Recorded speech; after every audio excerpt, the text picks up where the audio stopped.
opportunity for these young guys that this series still presents, even though the economic times are tight and it's harder for an owner to give a young driver a shot. That's still the benefit of this series for them, is the experience they get against these guys. Well, I can't argue that point whatsoever. I mean, you have certain days that are magical days, no doubt about that. Most of the time, the Cup guys put it to you, but every now and then you put it to them, like happened to Trevor today. He had a great run, and this is something that's sticking with him.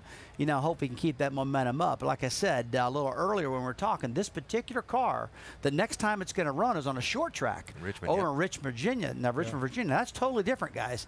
But then we're going to go to Charlotte, North Carolina, another 1.5 miles, which is a totally different 1.5 miles, which we just ran today. So a lot of changing things with this new car, but I like what NASCAR did with the schedule.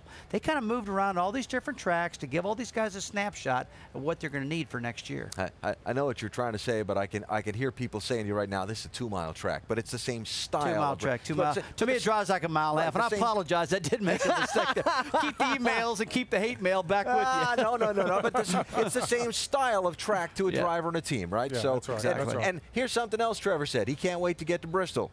That'll make him close to your heart. There'll be a lot of people can't wait to get to Bristol next week. And as we check out the upcoming races for the NASCAR Nationwide Series, look at the variety of tracks. Man, look at that. We're going to Bristol. We're going to short track. We're going to road course. We're going to one of the fastest racetracks in all of racing, Atlanta Motor Speedway, and then back to a short track, then the monster, baby. We're going to get a little bit of everything in there.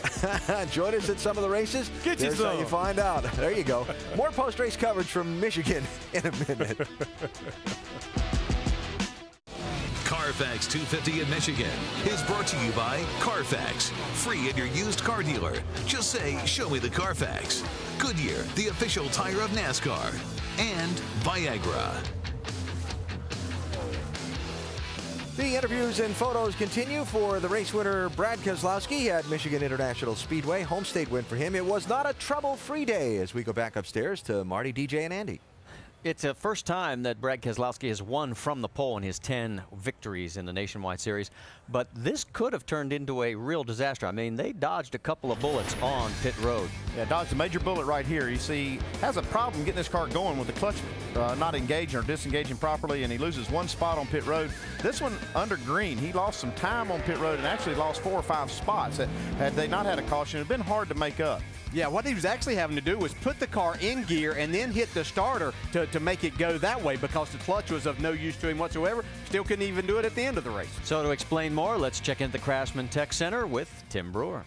Thanks, guys. You know, we've got hydraulic clutches in the cars that activate the system, but when a driver actually pushes the pedal in, he's going down like this. Now, the guys like that clutch to engage coming off about right here. But when he had the problem, he's going to have to go back and work the pedal ratio out with the master cylinder itself. But I tell you what, a lot of people don't know. He actually came in, knocked the car out of gear. And when the left side of the car came down, Brad would reach up, cut the ignition switch off, cram it in first gear, hit the ignition, hit the starter, and that's what got him out of the pit. And might I add, he was pretty good at it 3 times. He certainly was, and there it is after heading for post-celebration. Let's quickly check in with 8th place, Reed Sorensen. Doc? Yeah, Marty, another top 10 for the 32 car. Reed, how was your day?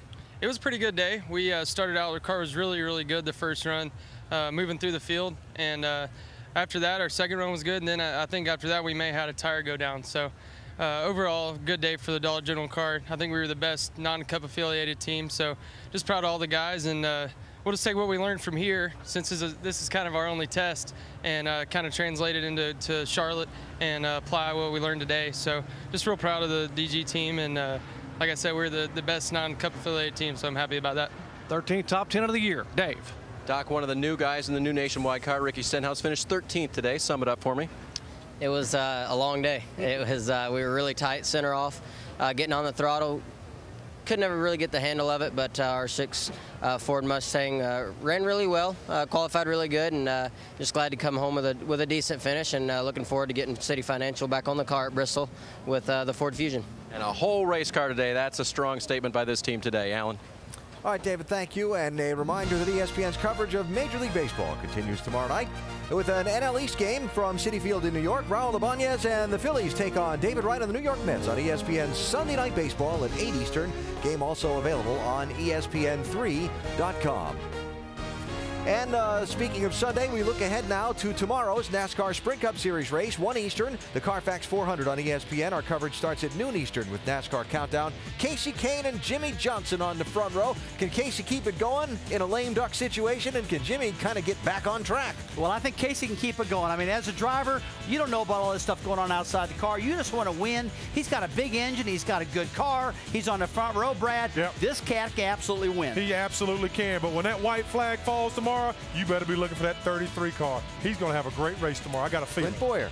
Yep. Clint starting in third. Kevin Harvick in studio guest during NASCAR Countdown, the only guy who can clinch a place in the chase on Sunday. And again, that starts at noon Eastern with Countdown, the race at 1 Eastern, the Carfax 400 on Sunday from here at Michigan International Speedway. Weather forecast pretty good last time I checked it, so we'll look forward to a great day of racing here in the Irish Hills of Michigan. Michigan native Brad Keselowski celebrating a win today. ESPN News is coming up next, and after Keselowski celebrates this one, he'll regroup and be back with us tomorrow for the Sprint Cup race from Michigan. ESPN News is next. Thanks for watching. Telecast may not be reproduced, retransmitted, or used in any form without the authorized written consent of NASCAR Broadcasting.